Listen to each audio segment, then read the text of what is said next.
Olá pessoal, bom dia. Nós vamos começar agora a nossa 23ª aula de álgebra linear. Hoje faremos a parte 4 sobre o conteúdo dos espaços vetoriais com produto interno. Nessa aula, nós vamos apresentar o processo de ortogonalização de Green-Schmidt. Então nós temos aqui a nossa 23ª aula de álgebra linear e hoje faremos a parte 4 sobre o conteúdo dos espaços vetoriais com produto interno. Bom, gente, o que nós vamos fazer na aula de hoje é apresentar um processo muito importante na teoria de álgebra linear, conhecido como processo de ortogonalização de Green-Schmidt. E no que consiste este processo? Então, dado uma base alfa qualquer em um espaço vetorial V, sendo esse espaço vetorial V um espaço vetorial com produto interno, então nós vamos aprender hoje, por meio desse processo de ortogonalização de Green-Schmidt, que sempre é possível nós obtermos uma outra base beta a partir dessa base alfa, e de tal forma que essa base beta ela seja ortogonal, ou seja, uma base em que seus vetores são 2 a 2 ortogonais ou perpendiculares. Conforme vimos aqui nesse curso de álgebra linear, e em muitas situações, muitas vezes é muito mais prático nós trabalharmos com bases que sejam ortogonais e até mesmo ortonormais. E por conta disso, esse processo de ortogonalização de Green-Schmidt é um processo muito importante na teoria de álgebra linear. Então, gente, o que eu vou fazer na aula de hoje é mostrar, como é que é feito esse processo. Nós vamos obter aqui a fórmula, ou as fórmulas, para obtermos os vetores dessa nova base beta. E nós vamos depois, por meio de um exemplo, ilustrar este processo. Então, gente, para isso nós vamos inicialmente aqui considerar um espaço vetorial real V, tá? Significa dizer que os escalares aqui são sempre números reais. Nós vamos dotar esse espaço vetorial de um produto interno. E também nós vamos considerar aqui uma base alfa, composta pelos vetores V1, V2, V3, reticências até Vn. Então, o que nós vamos fazer a partir de agora, por meio do processo de ortogonalização de Green-Schmidt, é mostrar que sempre é possível nós obtermos uma outra base beta a partir dessa base alfa, e de tal modo que os vetores agora dessa base beta são 2 a 2 ortogonais ou perpendiculares. Esse processo de ortogonalização de Green-Schmidt, ele é constituído em várias etapas. Na verdade, ele é constituído em N etapas, já que a base alfa ela é composta por N vetores. Então, esse processo de Green-Schmidt ele é constituído por N etapas. Por quê? Porque nós vamos ter que obter uma base beta, e, consequentemente, essa base beta deve possuir também N vetores. E mais, que esses vetores eles sejam 2 a 2 ortogonais. Então, a partir de agora, eu vou descrever essas etapas. A primeira etapa aqui, que é exatamente a determinação desse vetor 1 da nova base beta, é só pegarmos o vetor 1 e escrevermos como ele sendo exatamente o vetor V1 da base alfa. Então, a primeira etapa é muito simples, não tem o que fazer. É só nós escrevermos aqui como sendo o primeiro vetor da base beta, como sendo exatamente o primeiro vetor da base alfa. A partir daí, nós vamos começar a obter os outros vetores. Vetor U2, vetor U3, reticências até o vetor N. Só que, por exemplo, o vetor 2 ele será obtido mediante o vetor V2 que está na base alfa, acrescido da condição de que o vetor 2 ele deve ser ortogonal ou perpendicular a esse vetor 1, que é o que nós vamos fazer aqui na segunda etapa.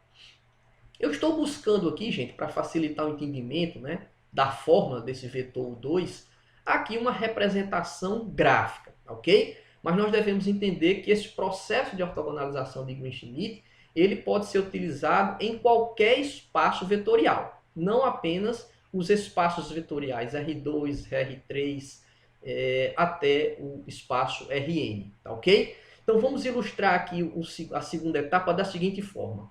Vamos admitir que aqui nós temos o vetor V1 e o vetor V2, que são os dois primeiros vetores da nossa base alfa. Está aqui a nossa base alfa e nós estamos aqui tomando esses dois vetores. Então, a segunda etapa aqui do processo de ortogonalização de Green-Schmidt consiste na determinação desse vetor 2, ok? Onde esse vetor 2 ele vai ser obtido a partir do vetor V2 E nós também devemos colocar a condição que ele deve ser necessariamente ortogonal ou perpendicular ao vetor 1. Então vamos considerar aqui, né, que esses dois vetores aqui eles representem os vetores V1 e V2.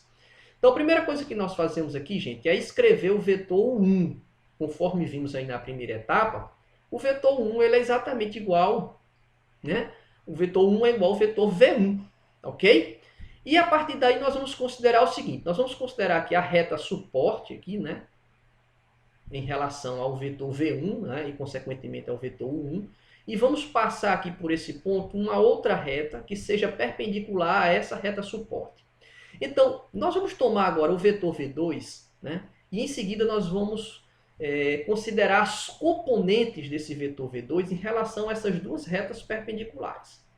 Em outras palavras, nós vamos projetar aqui o vetor V2 sobre essa reta, e aí nós vamos obter aqui esse vetor K11, né? Por que esse vetor aqui, gente, ele é o K11? Primeiro porque esse vetor ele está na mesma reta suporte que o vetor 1, ok? Portanto, ele possui a mesma direção.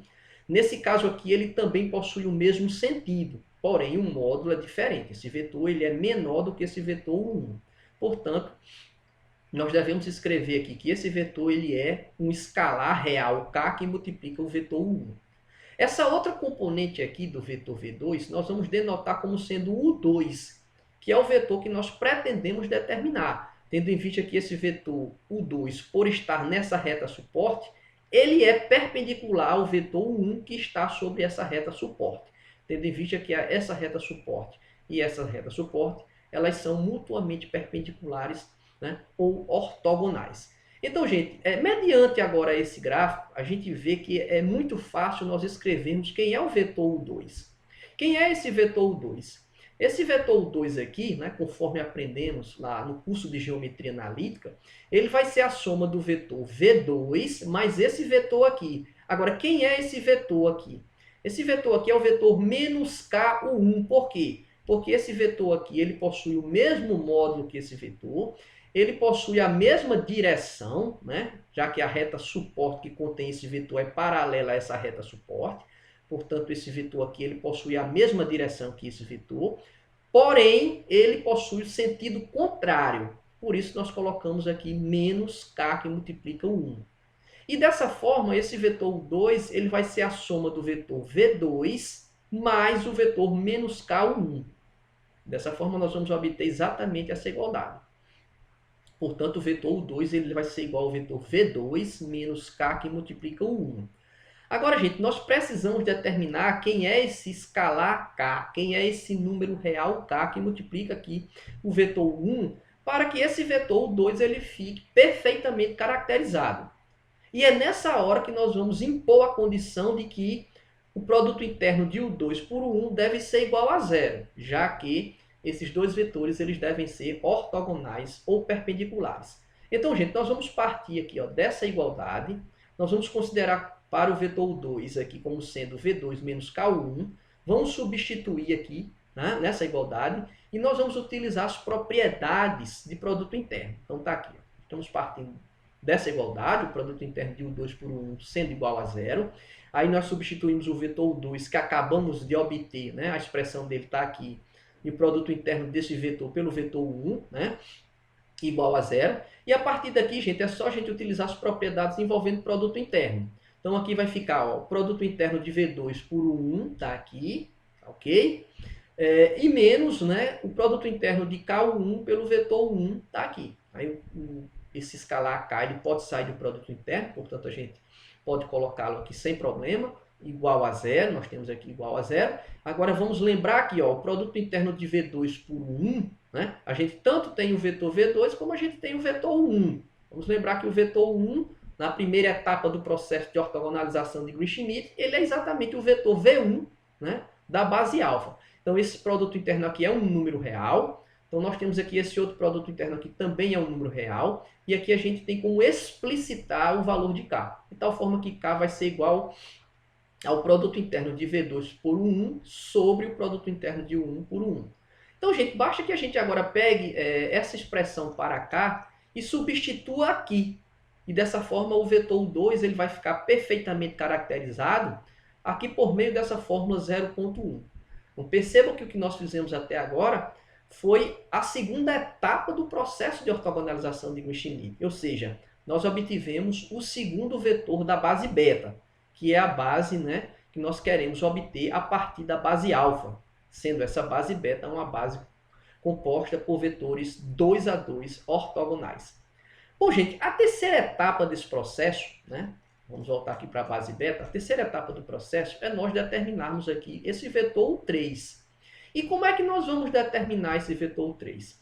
Esse vetor 3 ele será determinado pelo vetor V3 da base alfa e levando-se em consideração que ele deve ser ortogonal tanto ao vetor 1 como ortogonal ao vetor U2. Então aqui nós vamos ter duas condições de ortogonalidade, né? Tendo em vista aqui que essa base beta que nós estamos construindo é uma base em que seus vetores são 2 a 2 ortogonais.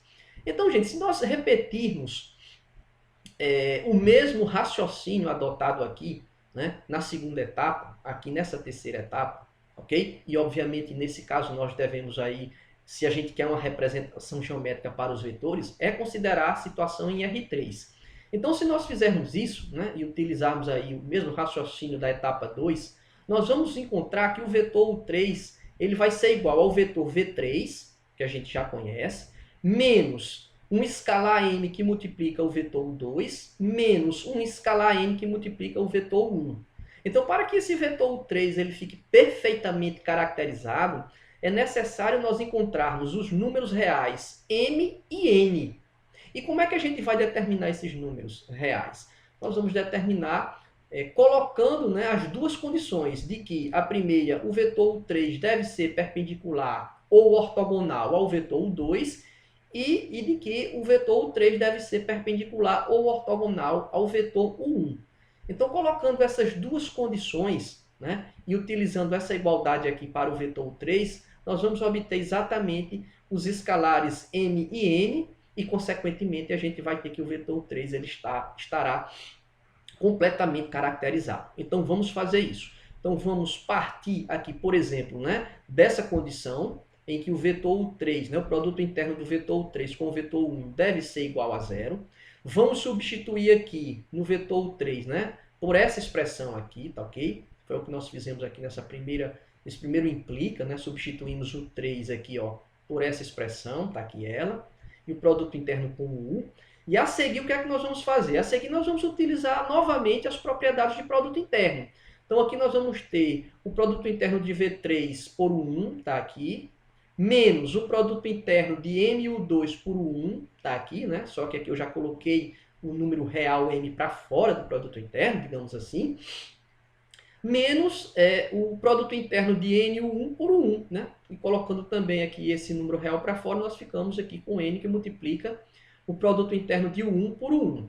Agora, gente, é só nós notarmos, né, que o vetor 2 ele é ortogonal ao vetor 1. Né? Essa construção já foi feita e já foi adotada essa condição. Portanto, né, se o 2 é ortogonal ao 1, esse produto interno aqui ele é exatamente igual a zero. De tal forma, gente, que essa igualdade ela se transforma nessa. Ou seja, essa igualdade aqui, ó, ela passa a ser essa daqui. Na verdade, essa igualdade, gente, é exatamente essa, sem esse termo, né? Tendo em vista que esse produto interno é zero. E aqui, gente, nós vamos obter agora o valor de n, né? Tendo em vista que esse produto interno aqui representa um número real, que esse produto interno aqui também representa um número real. Então, aqui é facilmente, né, obtido o valor de n. Né? Para isso, basta passar para o segundo membro, depois passar esse produto interno dividindo. De tal forma que o número real n ele vai ser exatamente o quociente dos seguintes números reais. No numerador, nós vamos ter o número real, o produto interno de V3 com o 1, e no denominador nós vamos obter o número real a partir do produto interno de U1 por 1. Ok?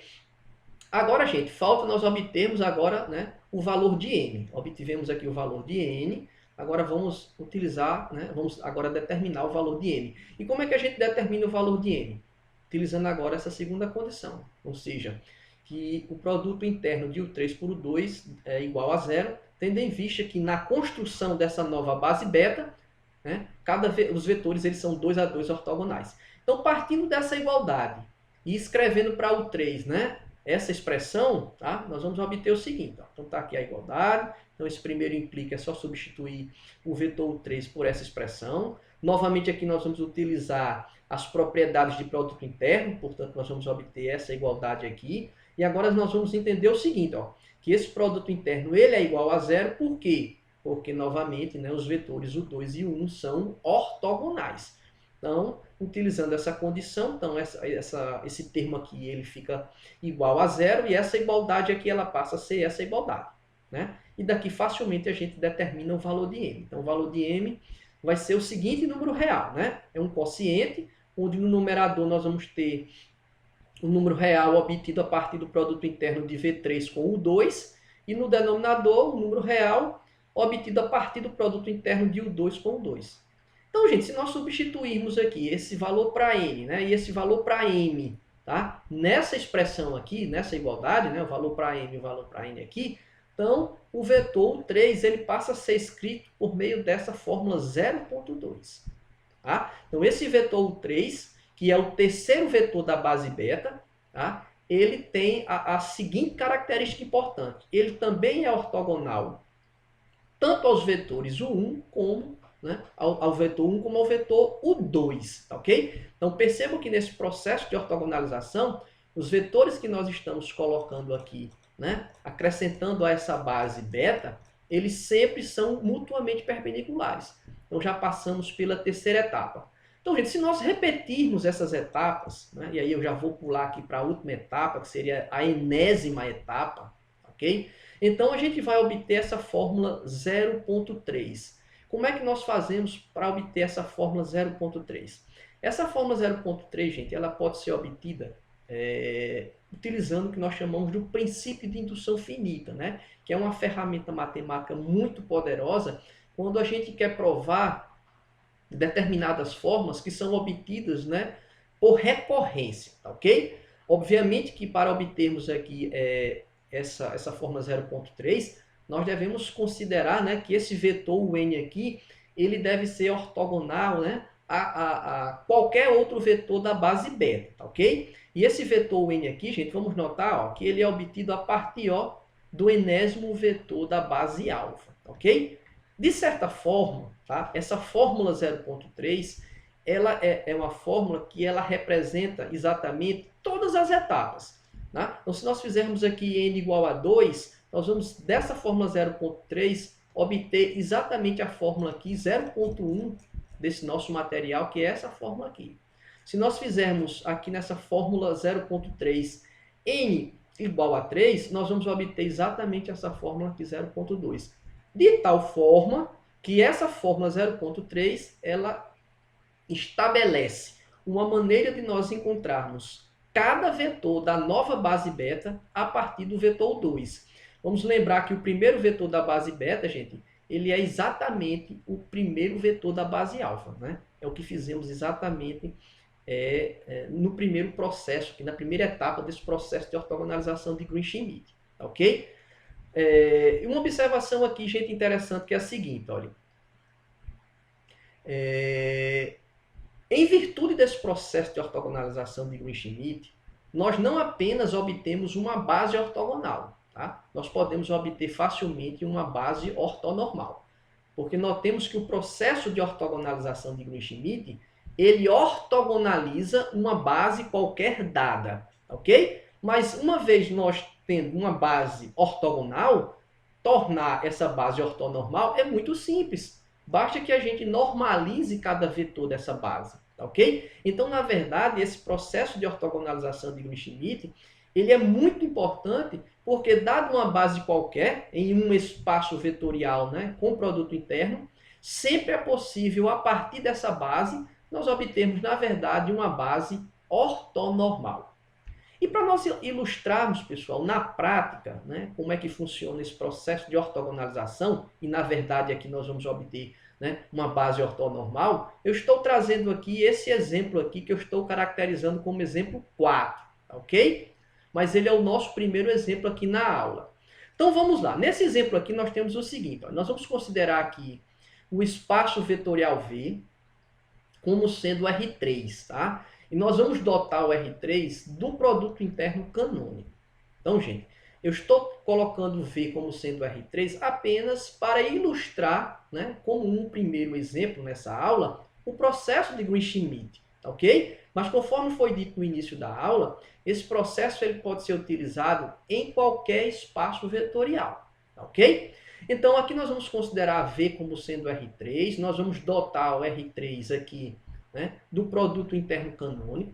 Vamos considerar em R3 essa base alfa, tá? Vocês podem até verificar aí, essa base alfa aqui, ela não é uma base ortogonal, tá? Seus vetores aqui, eles não são mutuamente perpendiculares ou ortogonais, tá? Utilizando o produto interno canônico. Então aqui nesse exemplo, nós queremos obter uma outra base, digamos beta, a partir dessa base, e de tal forma que os vetores dessa nova base, né, esses vetores, né, essa nova base, ela seja, na verdade, ortonormal. Tá? Então, primeiro nós vamos utilizar o processo de Green-Schmidt para ortogonalizar a base, e em seguida nós vamos normalizar cada vetor dessa base para obtermos uma base ortonormal. Então vamos lá, gente. Então a primeira coisa que nós vamos fazer é o seguinte, eu vou escrever essa base beta como sendo a base composta por o 1, o 2 e o 3. Né? Essa base só tem 3 vetores, porque a nossa base alfa só possui 3 vetores. Esse vetor 1, conforme vimos acima, né, no processo de ortogonalização de Green-Schmidt, ele é exatamente o vetor V1, tá ok? Então o vetor 1, o 1, né, da base beta, é muito simples de ser obtido. É só você tomar o vetor V1 da base alfa. Agora, a partir daí, nós vamos obter o vetor 2 e o vetor 3 utilizando as fórmulas 0.1 e 0.2, ou seja, nós vamos obter o vetor 2 por meio da fórmula 0.1, tá, aqui está ela, e nós vamos obter o vetor 3 por meio da fórmula 0.2, aqui está a fórmula, ok? Então vamos lá, eu repeti as duas fórmulas aqui. Então vamos notar o seguinte, ó, para nós obtermos esse vetor 2, né, o vetor 1 a gente já sabe quem é, né? É o próprio vetor V1. Nós já temos aqui o vetor V2, mas nós precisamos calcular aqui, ó, esse produto interno e esse produto interno. De forma a obter esses valores, é só substituir aqui que a gente já vai ter o nosso vetor 2. Ok? A mesma coisa aqui quando a gente quiser determinar o vetor 3. A gente vai precisar calcular aqui esses 4 produtos internos, ok? Então vamos primeiramente determinar aqui o vetor 2 e, consequentemente, vamos calcular aqui esses 2 produtos internos. Então, calculando aqui primeiro o produto interno de 1 por 1, tá? Então, nós vamos substituir o vetor 1, aqui o vetor 1, tá? O vetor 1 aqui é exatamente o vetor 1, V1, que é dado por meio dessa terna ordenada. E aqui, gente, utilizando o produto interno canônico, né? Como a gente já aprendeu aí, ok? Lá na nossa primeira aulinha de álgebra linear, envolvendo, né, a teoria de espaços vetoriais com produto interno. Então aqui vai ficar 1 vezes 1, mais 2 vezes 2, mais 0 vezes 0, está aqui, né? E fazendo aqui a conta, nós vamos obter 5. Para calcularmos aqui o produto interno de V2 por 1, ok? Nós vamos pegar aqui o vetor V2, pegar o vetor 1 e, utilizando novamente aqui o produto interno canônico, né, vamos calcular esse produto interno. Fazendo esse cálculo, né, vai ficar 3 vezes 1, mais 0 vezes 2, mais 1 vezes 0. Aqui, ó, a expressão. Isso vai nos dar 3. Portanto, substituindo aqui, ó, o valor 5. Tá? Substituindo aqui o valor 3. Substituindo o vetor V2. O vetor 1, né, nessa fórmula. Então, nós vamos ter que o vetor 2, ó, vai ser exatamente esse vetor. Ok? Está aqui o vetor V2. Tá aqui o vetor 1, tá aqui os valores dos produtos internos, e aí fazendo a conta aqui, né? Obviamente nós estamos aqui assumindo, né, as operações usuais de adição e multiplicação por escalar, né, em R3, e aí nós acabamos de determinar o vetor 2, ok? Esse vetor 2 aqui, gente, ele é ortogonal ao vetor 1. Podem fazer a continha aí que você vai encontrar que o produto interno de U2 por U1 vai ser exatamente igual a 0, ok? Então está aqui o vetor 2. Bom, agora vamos determinar o vetor 3. Então precisamos calcular esses produtos internos. Esse aqui a gente já vai tomar emprestado aqui, né? O valor já foi obtido. E a gente agora vai ter que calcular esse produto interno, esse produto interno e esse produto interno. Então vamos começar aqui com esse produto interno. Está aqui, ó. Estou colocando aqui o vetor 2, que nós acabamos de determinar, né? Interno próprio vetor 2, então fazendo a conta aqui e utilizando, né, obviamente, aqui o produto interno canônico, tá? Vai nos dar essa soma. E efetuando a soma, nós vamos obter, né, o valor de 205 sobre 25, ok? Agora, calculando o produto interno de V3 por 1, então substituindo aqui quem é o vetor V3, substituindo aqui o vetor U1, e calculando esse produto interno por meio do produto interno canônico, nós vamos obter 1 vezes 1, está aqui, mais 2 vezes 2 está aqui, mais 3 vezes 0 está aqui. Fazendo a conta, vamos obter 5. E, finalmente, vamos calcular aqui o produto interno, né, de V3 por o 2, ok? Então, vamos substituir aqui o vetor V3, aqui o vetor V2, que já foi encontrado na etapa anterior, e utilizando o produto interno canônico aqui em R3, nós vamos obter essa expressão, né, que, sendo efetuada, vamos obter o 3 como resposta. Então, gente, agora o que é que a gente vai fazer? Nós vamos voltar aqui a essa fórmula e vamos substituir, né, os valores dos produtos internos que acabamos de calcular, assim como os vetores V3, o 2 e o 1. Então, nós vamos obter aqui essa expressão, e obviamente aqui utilizando, né, as operações usuais de adição e multiplicação por escalar, nós vamos obter que o vetor 3 é dado por esse vetor aqui.